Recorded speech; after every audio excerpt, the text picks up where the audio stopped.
आपके साथ मैं हूं रंजना सिंह राठौड़। आज के खास कार्यक्रम में बात उस खबर की करेंगे जिस पर हर हिंदुस्तानी को गर्व होगा। दिल्ली से 23,000 किलोमीटर दूर अबू धाबी में भारतीय आध्यात्म और सनातन संस्कृति की अद्भुत संरचना रही है। अबू धाबी में बन रहे स्वामी नारायण मंदिर में कई ऐसी चीजें हैं जो बेहद खास है। आज जीएनटी पर मंदिर निर्माण की पूरी प्रोग्रेस रिपोर्ट आपको दिखाएंगे। आप बने रहिए हमारी इस खास पेशकश के साथ।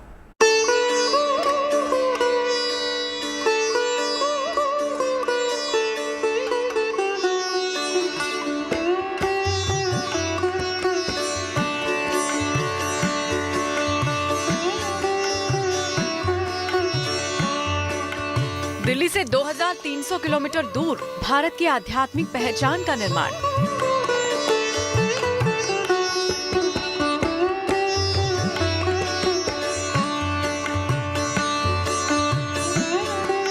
अरब देश की धरती पर हिंदुस्तान की सनातन परंपरा की सबसे बड़ी गवाह। अरब की धरती पर भारतीय संस्कृति की शानदार झलक।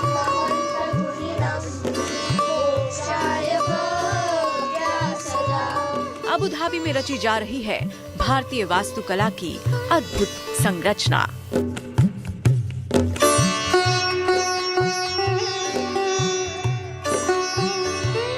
भव्य स्वामी नारायण मंदिर का निर्माण। कैसा होगा अबू धाबी का स्वामी नारायण मंदिर? कैसा चल रहा है स्वामी नारायण मंदिर का निर्माण कार्य? मंदिर निर्माण में क्यों नहीं हो रहा है लोहे का इस्तेमाल? मंदिर में कब तक दर्शन कर पाएंगे भक्त? स्वामी नारायण मंदिर निर्माण की पूरी प्रोग्रेस रिपोर्ट।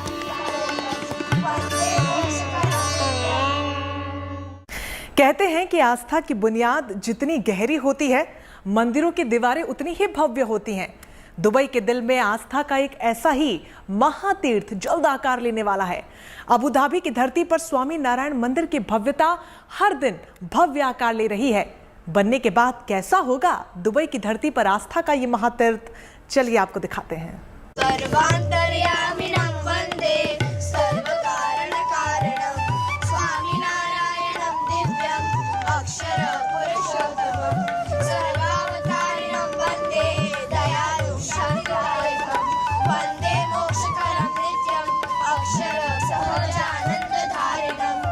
अबू धाबी की धरती पर निर्माण चल रहा है हिंदुस्तान की आध्यात्मिक और सनातन परंपरा के एक बड़े केंद्र का।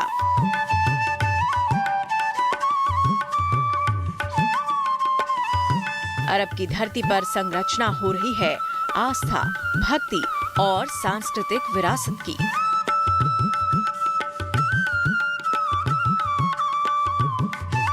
दुबई के दिल में बन रहा है विश्व विख्यात स्वामी नारायण का अक्षरधाम मंदिर।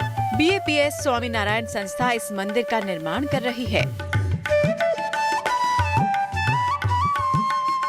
प्रेम, शांति और सद्भाव का संदेश लिए UAE में या फिर कह ले कि पूरे मिडिल ईस्ट में पहला stone temple, Hindu stone temple बनने जा रहा है, जिसके लिए अभी अभी हमने शिला पूजन किया। आप देख सकते हैं यहाँ तस्वीरों में। ऐसे ही करके हर रोज यहाँ पर लोग आते हैं, दूर दूर से आते हैं और शिला पूजन करते हैं, ये बताने के लिए और ये महसूस करने के लिए कि उनका एक योगदान इस मंदिर को लेकर लोगों की आस्था यहाँ पर बहुत ज्यादा है। आज मैं आपको यहाँ पर लिए चलूंगी और स्वामी नारायण मंदिर, एक भव्य मंदिर जो कि पूरे 27 एकड़ में यहाँ पर बनने जा रहा है। बताया जाता है कि एशिया का सबसे बड़ा ये मंदिर बनने जा रहा है। उसकी क्या विशेषताएं हैं, क्या क्या खास बातें उसकी होगी, कितने लोग यहाँ पर काम कर रहे हैं दिन रात इस मंदिर को बनाने के लिए, साथ ही साथ कितनी बड़ी संख्या में यहाँ पर वॉलंटियर्स आ रहे हैं अपना योगदान देने के लिए, वो तमाम बातें मैं आपको बताऊंगी। तो चलिए मेरे साथ। अबू धाबी में बन रहे इस मंदिर की संरचना और डिजाइन लगभग वैसा ही है जिस तरह दिल्ली और दुनिया के दूसरे अक्षरधाम मंदिर बनाए गए हैं। इस मंदिर की नींव साल 2019 में प्रधानमंत्री नरेंद्र मोदी द्वारा रखी गई थी। 2015 में प्रधानमंत्री मोदी जब अबू धाबी गए थे, उस समय वहां की सरकार ने मंदिर को जमीन देने का वादा किया था। यूएई सरकार ने इसके लिए 55,000 वर्ग फीट जमीन आवंटित कर दी। मंदिर निर्माण का काम बेहद तेजी से शुरू हुआ, लेकिन बीच में कोरोना के कारण निर्माण की रफ्तार सुस्त हो गई। अब जब कोरोना की रफ्तार थमी है, तो मंदिर निर्माण का काम फुल स्पीड में चल रहा है।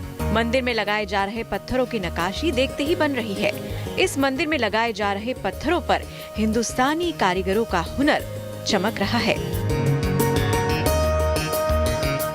अबू धाबी में एशिया का सबसे बड़ा ये मंदिर यहाँ पर बन रहा है, जिसमें आप देख सकते हैं कि किस खूबसूरती से यहाँ पर मार्बल की कटिंग की गई है। स्ट्रक्चर यहाँ पर तैयार हो रहा है। एक एक पिलर को नक्काशी से सजाया जा रहा है, संवारा जा रहा है उस भव्य मंदिर को बनाने में। हालांकि इसे लेकर कई सारी बातें हैं। बताया ये भी गया है कि ये जो जितनी नक्काशियाँ आप यहाँ पर देख रहे हैं, दरअसल ये मार्बल पहले इंडिया जाता है और फिर इंडिया में ये कलाकारी वहाँ पर होती है, नक्काशी यहाँ होती है और उसके बाद इसे जहाज के रास्ते अबू धाबी भेजा जाता है।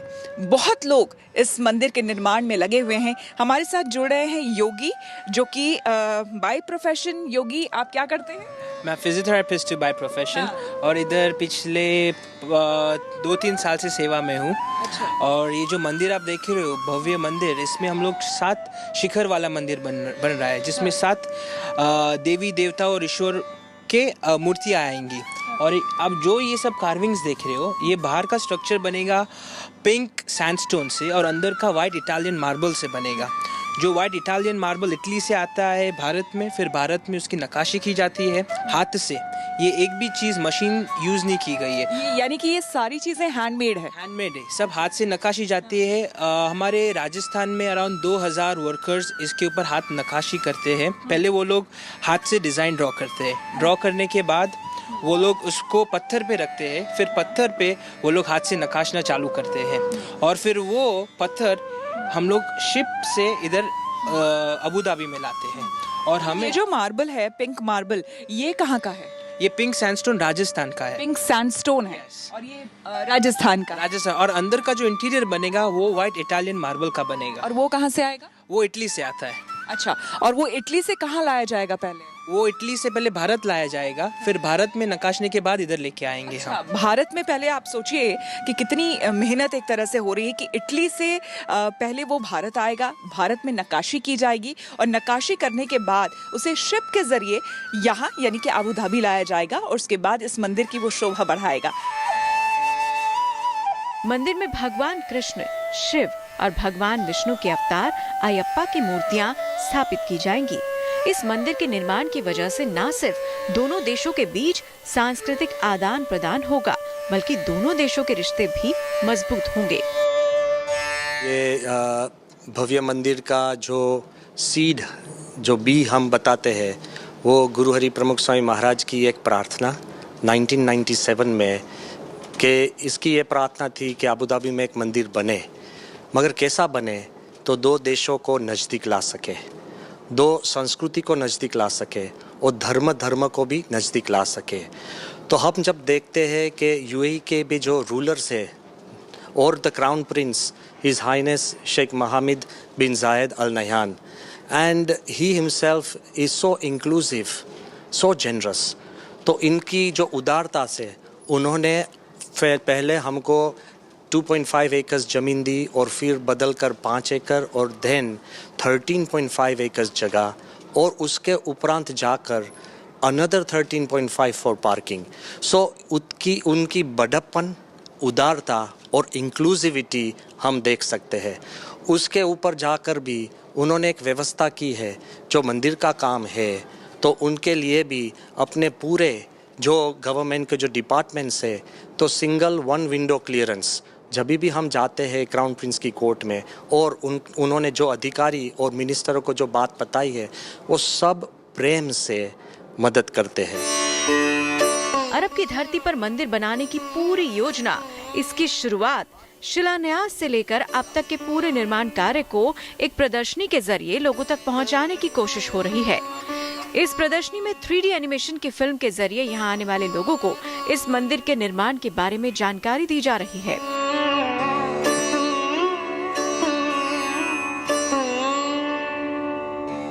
पहले हमारी ग्लोबल हारमोनी, उसके बाद आती है हमारी नेशनल हारमोनी।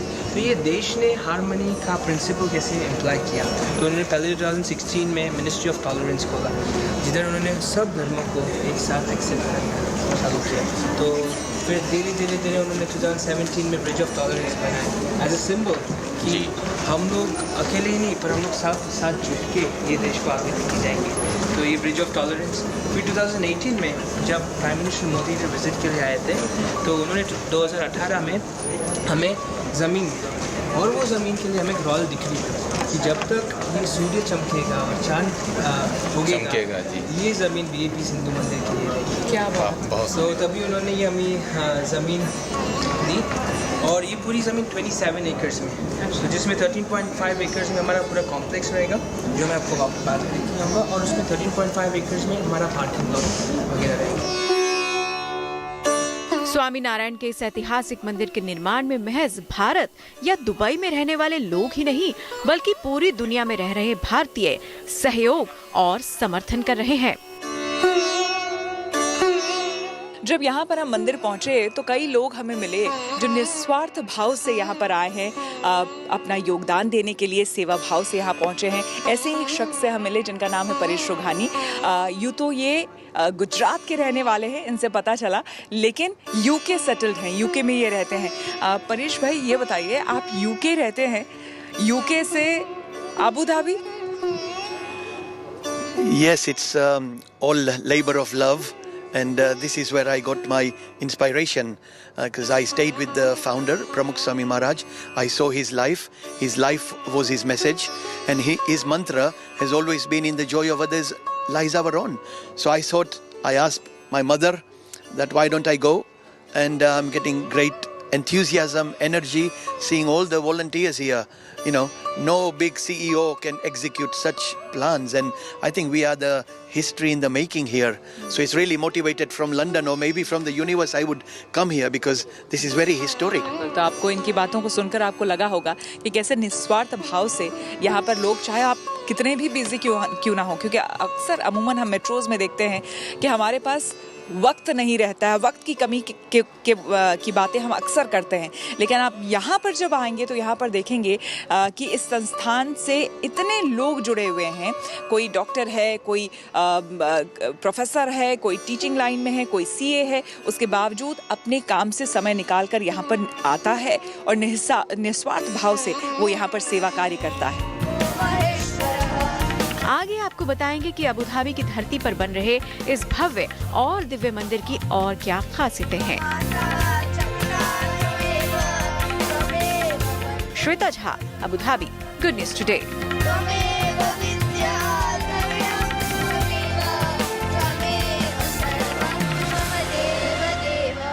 भारत की परंपराएं सदियों पुरानी है। यहाँ का आध्यात्म और यहाँ की सनातन परंपरा दुनिया को अपनी ओर आकर्षित करती रही है। अबू धाबी की धरती भारत की इस आध्यात्मिक और सनातन परंपरा की गवाह बनने वाली है।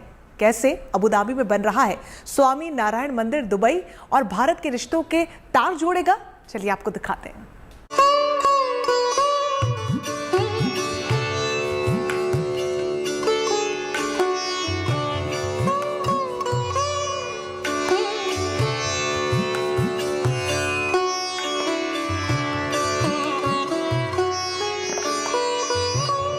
दुबई में रह रहे हर हिंदुस्तानी को जिस मंदिर के निर्माण पर गर्व हो रहा है, जो मंदिर दोनों देशों के रिश्ते के बीच एक पुल का काम कर रहा है, उस मंदिर के निर्माण में एक दो नहीं बल्कि कई खासियतें हैं। मसलन अबू धाबी से करीब 30 मिनट दूर अल वातफा में इसका निर्माण हो रहा है। 27 एकड़ में इस मंदिर का क्षेत्र फैला है। ये अबू धाबी में पहला हिंदू मंदिर होगा। इस मंदिर की खासियत है कि इसमें लोहे या उससे बनी सामग्री का इस्तेमाल नहीं हो रहा। इसका निर्माण भारत के पारंपरिक मंदिर वास्तुकला के तहत किया जा रहा है। मंदिर के साथ ही खूबसूरत गार्डन और जल सरोवर का निर्माण चल रहा है। खास आर्किटेक्ट और खूबसूरती का ध्यान रखा जा रहा है। मंदिर के आर्किटेक्ट की थीम वसुदेव कुटुंबकम रखी गई है। यहाँ पर ये बताइए कि इस वक्त जहाँ पर अभी हम खड़े हैं योगी, ये कौन सा फ्लोर है? ये मंदिर में हम लोग 3 फ्लोर्स बनाने वाले हैं। एक तो ग्राउंड फ्लोर और फिर एक मध्य खंड जिधर हम लोग 7 देवी देवताओं की मूर्ति आएंगी और ऊपर के शिखर। तो अभी हम लोग जो है वो ग्राउंड फ्लोर में है और आप जैसे इधर देख रहे हो ग्राउंड फ्लोर में हम लोगों ने 14 लेयर्स का फ्लोर बनाया है, जिधर से नीचे का बेस से लेके पूरे 14 लेयर इधर जिक्सॉ पजल की तरफ फिक्स किया जाता है, क्योंकि ये मंदिर में स्टील नहीं यूज़ होने वाला है। तो हम लोग एक पत्थर के ऊपर रखने के बाद ये पूरा मंदिर का स्ट्रक्चर बनेगा। ये देखिए कितनी अमेजिंग बात इन्होंने बताई है। मैं अमित को बोलूँगी, अपने कैमरामैन को ज़रा यहाँ आने के लिए। आप ऐसे समझेंगे इसे कि देखिए ये जो एक हिस्सा है यहाँ पर आप देख सकते हैं, ये जो एक हिस्सा है यहाँ पर, ये एक हिस्सा है इसका स्टोन का, सैंडस्टोन का, यहाँ पर आप देख सकते हैं। और यहाँ पर आप ये लाइन देख के समझ सकते हैं, ये एक हिस्सा है स्टोन का। इसके ऊपर इस हिस्से को रखा गया है, यानी कि बीच में और कुछ भी यूज़ नहीं किया गया है। और जैसा योगी कह रहे हैं कि जिक्सॉ पजल में ऐसे ही होता है कि एक के ऊपर एक चीज़ें ऐसे रखी जाती हैं कि वो गिरे नहीं। और आप ये अंदाज़ा लगाइए कि यहाँ पे स्टोन्स को, इतने हेवी, इतने बड़े बड़े पत्थरों को कुछ इस तरह से यहाँ सजाया जा रहा है और रखा जा रहा है कि जब वो एक दूसरे के ऊपर जब वो लगेंगे तो आपको पूरी एक कलाकृति नज़र आएगी, एक स्ट्रक्चर नज़र आएगा आपको। लेकिन ये सारे अलग अलग हैं और बीच में कुछ भी नहीं है इनको फिक्स करने के लिए, राइट? और उसके पीछे हम लोग सपोर्ट के लिए हम लोग ब्रिक्स, जो शिला की पूजन आपने की, वो जाएगी पत्थर की बिल्कुल पीछे। हमारे इंडिया से हम लोगों ने 1.8 मिलियन ब्रिक्स हम लोग इधर लेके आए हैं, हाथ से बनाई हुई ब्रिक्स, जो ये मंदिर के पत्थर के राइट पीछे सपोर्ट के लिए यूज़ की जाती है। पारंपरिक पत्थरों से बन रहे इस मंदिर का फाइनल डिजाइन और भारतीय कारीगरों के हाथों से की गई नक्काशी देखते ही बन रही है। मंदिर की दीवारों और स्तंभों पर हिंदू महाग्रंथों की तस्वीरें और कहानियां होंगी और अरब देशों की कलाकारी भी देखने को मिलेगी। आप यहाँ पर देख रहे होंगे कि पत्थरों पे ये नंबर्स लिखे हुए हैं। दरअसल ये जो नंबर हैं, ये राजस्थान में जब ये कार्विंग हो जाती है, देखिए किस तरह से ये नक्काशी जब हो गई है राजस्थान में, उसके बाद ये नंबर लिख दिया जाता है और उसके बाद इसे भेज दिया जाता है शिप के जरिए आबू धाबी। आबू धाबी में जब ये आ जाता है तो फिर आपको हम दिखाते हैं कि किस तरह से राजस्थान के जो कारीगर हैं जिन्होंने इसे बनाया है वो यहाँ आते हैं और उसके बाद इन्हें ज्वाइन किया जाता है। आइए आपको हम दिखाते हैं कि किस तरह से इसे ज्वाइन भी किया गया है। यहाँ पर तो हालांकि वो एक एक शिलाएं हैं, लेकिन इसके अलावा आप देख सकते हैं ऐसी कई सारी शिलाएं हैं जिसमें नंबर्स लिखे हुए हैं, लेकिन उसके बाद उसे ज्वाइन किया गया है बाकायदा। फिर उसको सीमेंट के जरिए, क्योंकि सिर्फ उसी कारीगर को पता होता है कि कौन सी शिला किसके साथ जाएगी या किसके ऊपर होगी। तो यहाँ पर मैं आपको दिखा सकती हूँ, देखिए ये 2 शिला थी, इसमें भी देखिए नंबर लिखा हुआ है। ये एक शिला है और ये एक शिला है और बीच में इस तरह से फिर उसे ज्वाइन किया जाता है। और ये और कोई ज्वाइन नहीं करता है, ये नहीं कि यहाँ जो लोग हैं वो करेंगे, यहाँ जो कारीगर हैं वो करेंगे, बल्कि वही कारीगर जिसने राजस्थान में इसे बनाया है वो यहाँ आता है और उसके बाद इस तरह से उसे ज्वाइन किया जाता है। आप अंदाज़ा लगाइए कि कितनी मेहनत लग रही है। ये इसे कहते हैं कि ईश्वरीय कृपा ही है, तभी ये जाकर संभव हो पाता है कि 7 समुंदर पार हम कहा करते थे। हालांकि 7 समुंदर अब बहुत दूर नहीं रहा फ्लाइट और जहाज़ होने की वजह से, लेकिन उसके बावजूद जो 7 समुंदर पार जाकर काम करना जो होता है वो यहाँ पर होता हुआ हमें दिख रहा है, जो अपने आप में पहले सोच से परे था, लेकिन वो सपना साकार होता हुआ यहाँ दिख रहा है हमें।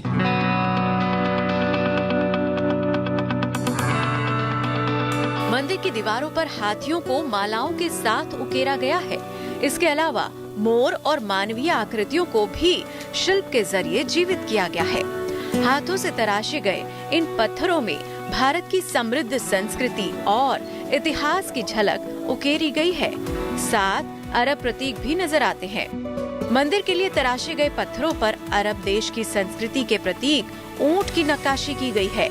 पत्थरों पर रामायण, महाभारत समेत हिंदू पुराणों के प्रसंगों से जुड़े चित्र भी हैं। मंदिर का निर्माण प्राचीन हिंदू शिल्प शास्त्र के मुताबिक किया जा रहा है।